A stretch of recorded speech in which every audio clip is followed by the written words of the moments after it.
Selamat pagi semuanya yang baru bergabung. Ya, tema kita pagi ini adalah membongkar dogma gereja non-biblikal. Haleluya.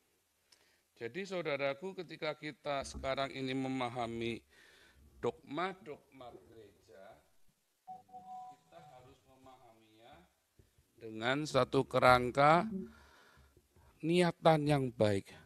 Bahwa kita bukan sedang membela dogma, bukan sedang membela gereja, tetapi kita sedang membela Injil Kristus seperti dalam Filipi 1 ayat 17. Apa yang dimaksud dengan membela Injil? Kita berapologia. Yang kita apologia itu Injil Kristus, Evangelion. Seperti Petrus juga berkata di dalam 1 Petrus 3 ayat 15. Yang kita itu siap atau tidak baik, baik atau tidak baik waktunya kita harus siap untuk memberitakan, untuk menjawab kepada mereka. Kata menjawab itu dari kata apologia. Tapi masalahnya hari-hari ini gereja-gereja sibuk mempertahankan dogmanya, yang padahal dogmanya sendiri sudah sangat jauh melenceng dari Alkitab. Menginjil itu bukan sport otak ya. Orang, wah saya debat sudah pensiun, saya sudah paling jago debat segala macam. Nggak ada orang paling jago debat ya, nggak ada. Nah, jadi saudara sekali lagi, apa yang saudara beritakan? Dogma kah? Atau gerejamu kah? Denominasimu? Atau Anda memberitakan Injil Kristus? Jadi nanti kita bicara tentang Trinitas, terus kemudian kita lagi bicara tentang saksi Yehova, Mormon, Advent, juga Mesianik dan gerakan Mesianik ya, juga Yahwisme. Kita akan bicara semua dogma-dogma. Apakah saya yang paling benar? Bukan. Tapi kita mau kembalikan ke Alkitab, kita mau belajar sama-sama, dan kita mau ambil yang positif, ya, mau ambil yang positif dari orang-orang reform, ya, dari paham-paham Trinitas, dari paham oneness, ya, dari pahamnya orang Advent, dari pahamnya orang Mesianik, dari pahamnya orang bahkan saksi Yehova. Nah, saudara kalau lihat saksi Yehova ya, mereka konsisten dengan kekudusan, hidup dalam kasih, berbagi satu sama lain. Itu bukan saksi Yehova di Indonesia. Saya nggak kenal banyak orang saksi Yehova di Indonesia, tapi itu yang saya lihat di Eropa ya. Mereka hidup baik. Mereka tidak mengakui seks sebelum menikah. Mereka tidak mau.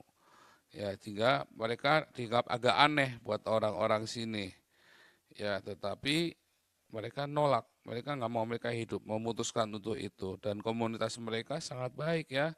Mereka tolong menolong satu sama lain.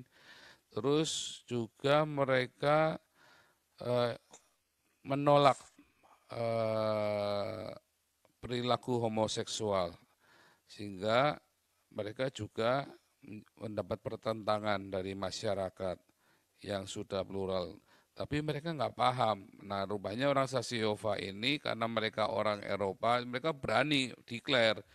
Cuma menurut saya kita itu nggak boleh menyinggung orang-orang mempunyai perilaku homoseksual karena itu adalah pilihan hidup mereka. Ya apapun pilihan hidup mereka, gaya hidup mereka, agama mereka, itu bukan urusan kita buat menghakimi mereka. Namun yang terjadi memang kalau orang-orang yang memilih hidup untuk berbeda, kecenderungannya akhirnya menghakimi. Nah itu yang belum dewasa. Jadi saya nggak berkata itu salah atau benar menghakimi mereka, tapi perlu ada kedewasaan supaya jangan menghakimi orang yang punya perilaku homoseksual atau melakukan seks sebelum menikah. Kita itu menolak dosanya, bukan orangnya loh. Dan seringkali itu gereja-gereja salah paham. Langsung mengucilkan orang yang homoseksual, mengucilkan orang yang kawin cerai, ya.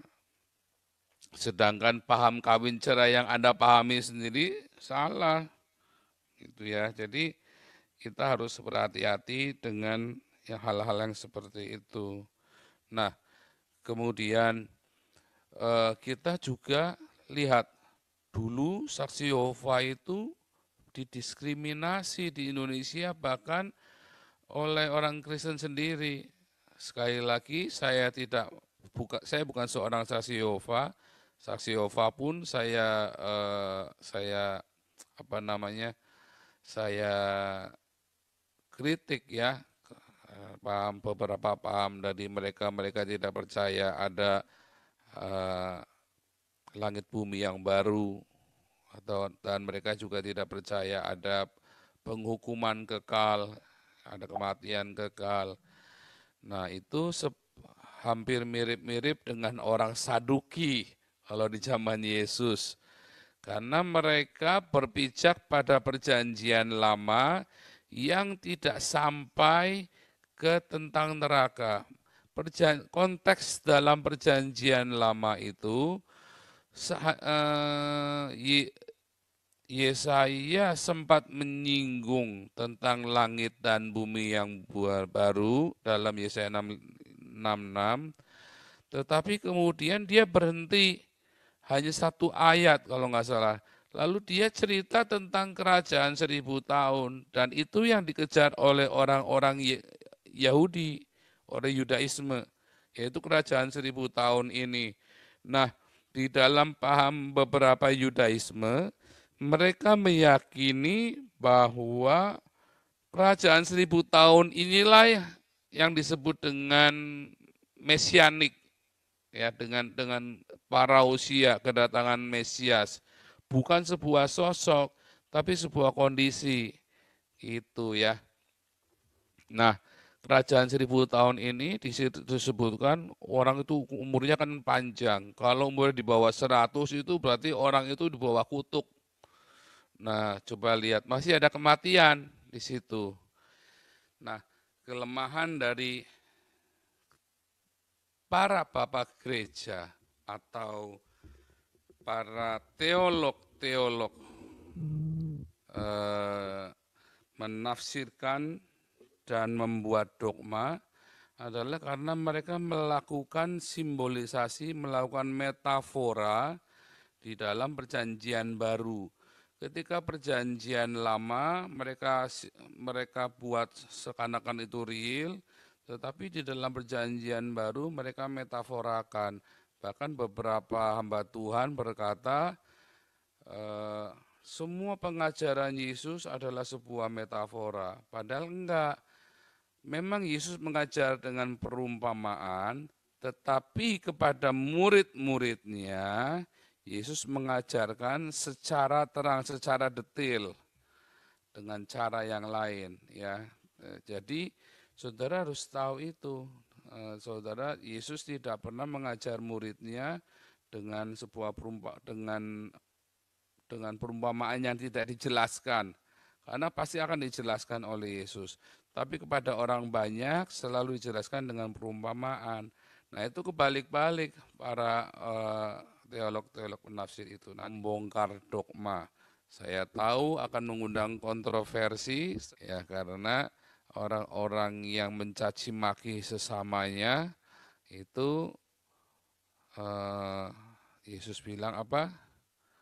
Jangan katakan saudaramu kafir, nggak boleh. Mereka itu saudara kita. Kalau mereka percaya Yesus Kristus adalah Tuhan dan Juru Selamat, mereka saudara kita, termasuk saksi Yehova. Ya. Mereka percaya Yesus Kristus adalah Tuhan dan Juru Selamat. Tapi banyak dari kita malah mencaci maki. Nah, itu juga nggak boleh. Kita tetap bersaudara dengan saksi Yehova.